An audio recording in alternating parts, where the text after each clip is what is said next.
Hey guys, Jay here, and this is going to be a pretty quick video. So I am going to show you guys the character that I am currently working on, basically. And this one is a Casman Stun character. It is CI Casman Stun, by the way. And here is the current state of the character. And I made this video not really like try to share a build guide or anything. What I mainly want to share with you guys in this video is the problems that I am having with this particular character. And I would like to know if anyone have any idea how to solve the problems. Like completely, for me personally, in this video, in this character. Currently, the main two problem that I'm having with it is first thing first is going to be the stun threshold.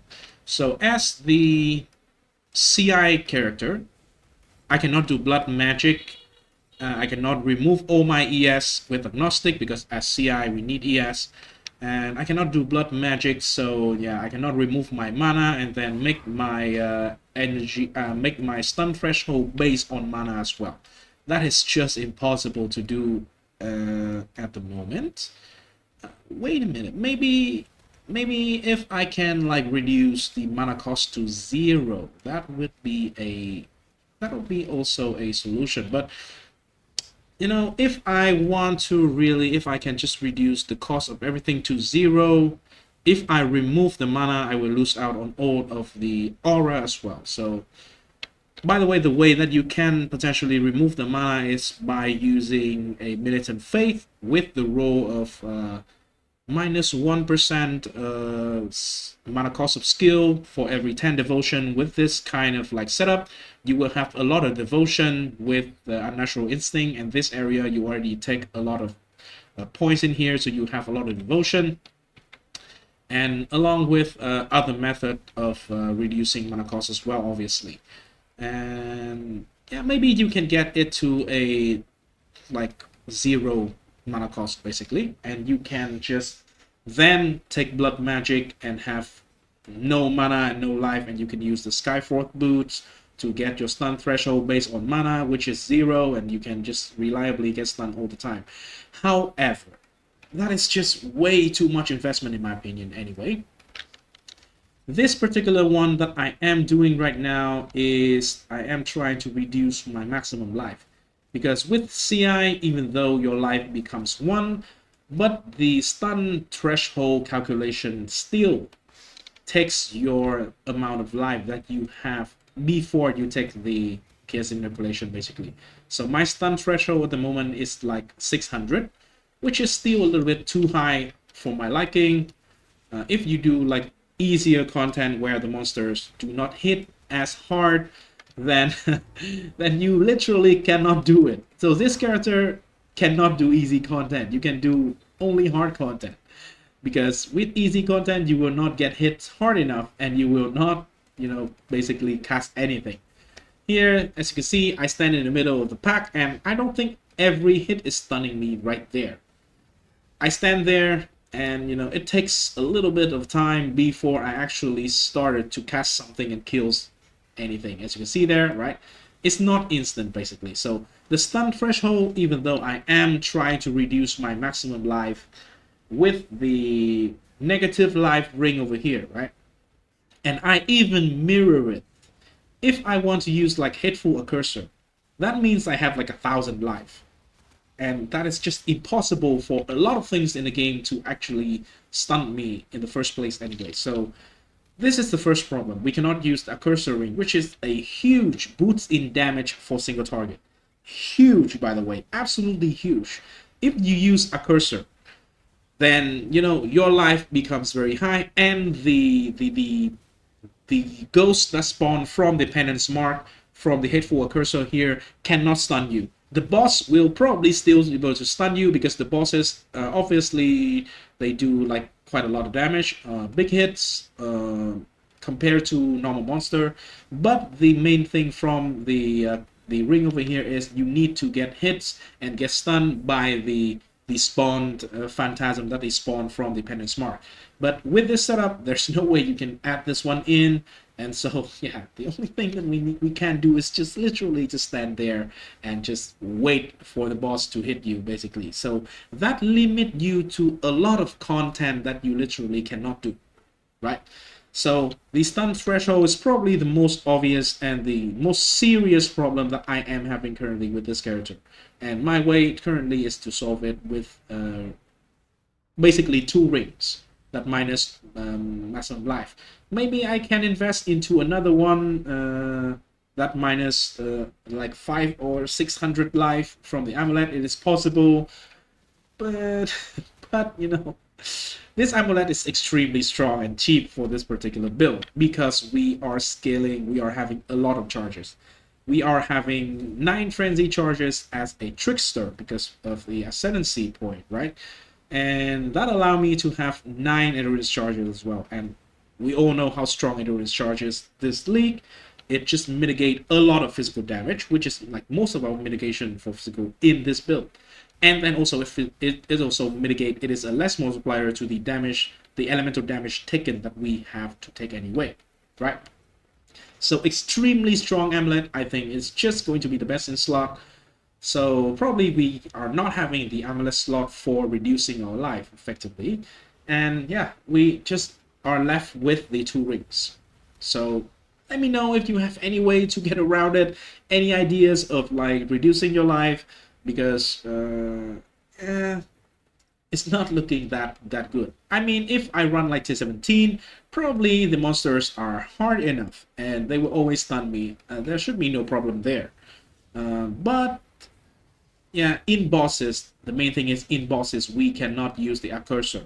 So a lot of bosses mechanically they do not hit the character very often anyway. So that is going to be a lot of problems. Very problematic basically.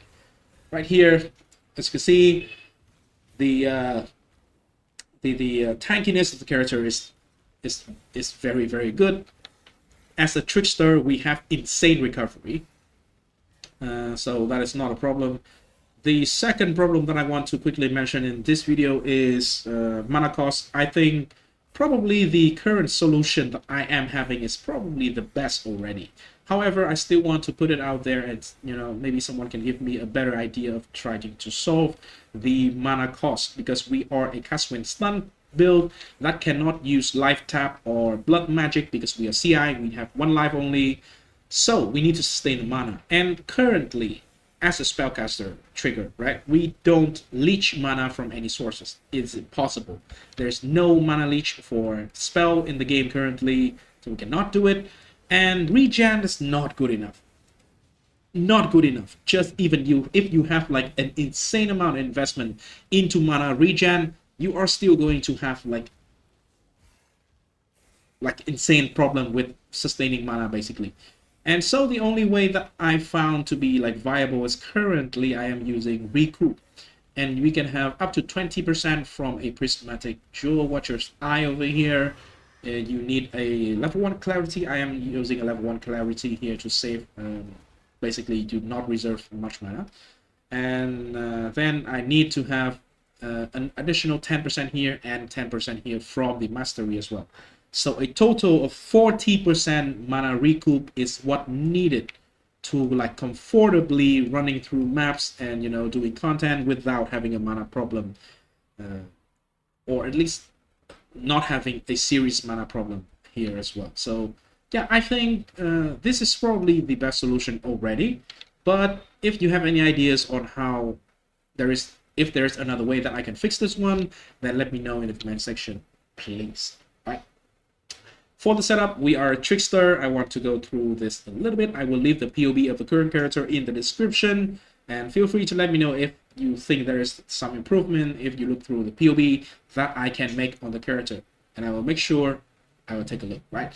So as a trickster, we have a lot of free ES and evasion over here from Escape Artist. Spellbreaker is going to give us some suppress for free, but most importantly actually is 50% chance to energy shield recharge to start when you suppress spell damage. Why is this good? Well, because we take Wicked Word as well. We don't care that much if we have 40% less energy shield recharge rate. It is still going to be an insane amount of energy shield per second. Here, 3000 energy shield per second with Wicked Word. So as we suppress damage, the energy shield recharge will start, and we will just, you know, continuously recharging, because with Wicked Word it will not stop unless you reach full life. And you probably will not reach full life anyway, because you will take damage from other sources, right? So this is extremely good. Soul Drinker is going to give you Leech for AES and Overleech. The cast and attack speed doesn't do anything that much, but this is also another source of very strong recovery. Swift Killer is going to give me the charges, 2 charge, with the badges of the replica badges of the Brotherhood. Is going to give me +2 frenzy and +2 endurance charge as well. Very strong. I am using a Forbidden Flesh and Flame for I think here for Born in Shadow, so I have 15% reduce damage taken basically from everyone, and that is very strong. I think that is probably the tankiest ascendancy you can get as a shadow. But if you want to go for budget, you can do Heartstopper, very strong. If you want to, you can do One Step Ahead to get like a little bit more quality of life. You're a little bit faster. You can get more damage in Polymath. The last ascendancy point, I personally just prefer Tankiest, so I take Born in Shadow. These are 6 divine and 17 divines respectively at the current moment that I'm recording. Right. The skill tree, I am going through and get a bunch of things over here. I will leave the POE so you can, you know, just get it. I am using energy from within here, so this becomes like a pretty strong energy shield node, pretty efficient. So I do energy shield from within here, not a big deal. The area here that is kind of interesting in my opinion is Militant Faith for all resistances and area damage. This is what I do right here. And combo with Unnatural Instinct, it does not really give me a lot from all these small nodes here, but it gives me a lot of devotion, right? Free devotion is basically free scaling for Militant Faith over here, which is very good. I am capping out my suppression with Mageblood. So yeah, I have suppressed from here and suppressed from here. Pretty much that is every suppression that I got. The mastery is 8% suppressed while phasing as well. I am using a quartz flask, so I have 19% suppressed here because I have Mageblood. Without Mageblood, is this build possible? I think we can, because we do have a very strong belt that is not Mageblood. We need to balance out our gear a little bit more so we can have more resistances from other sources, but I think it's totally possible because we have the Maven's belt that is converting your energy, your power charges into the recoup charges. So elemental damage is going to recoup as energy shield, which is extremely strong, and it's give 1 more maximum power charge as well. So that is completely possible. Here I am capping crit with Mageblood, but if you don't cap crit, it's not the end of the world, to be honest. Mageblood is going to be like a lot of quality of life in this case, with this build in particular, but it's not a must-have. I have it, so I used it. Well, why not, right? In the next video, if I make an update to this character, I will make sure to include a POE version for a non-Mageblood version. I think it is going to be competitive to this version, right? The skill tree is going to go all the way down here and get, basically, I want to get Iron Reflex. Because cast when stunned, we don't want to evade. We want to take the hit so we can get stunned. So we are not doing Ghost Dance like a normal Trickster. We want to get hit, so I take Iron Reflex, and we get just a lot of armor. And yeah, we can get 1 additional frenzy charge here as well. Very strong. This is a lot of travel just for basically 2 things here, but I think it's worth it, right? The Cluster Jewel, maybe this character is only level 91 by the way, so I can easily fit in an additional Cluster Jewel in here. Maybe I can get more crit from here as well. Very strong. So there is a bunch of options that we can do with this particular setup. Maybe I can get a little bit more aura effect from this. You know, I'll figure it out. I'll see what is the best that we can do here. But if you have like a level 100, maybe if you want to, you can do like even more tanky with like an Aegis setup, because you can invest a little bit into block here, and you can use something like a Will Clash that is going to give you just a lot of spell block basically, and Tempest Shield maybe. So that is totally a viable option. So that is everything I want to share with you in this video today. It is a very, very early version of the character. It pretty much just get to a point where it start to function, and I want to share with you guys mainly, you know, the problems that I'm having. If anyone have any idea of a solution that is, you know, better than what I am having right now in this video, in this character, please do let me know in the comment section, or join the Discord, We can discuss over there, right? And thanks everyone for watching. See you in the next video. Peace.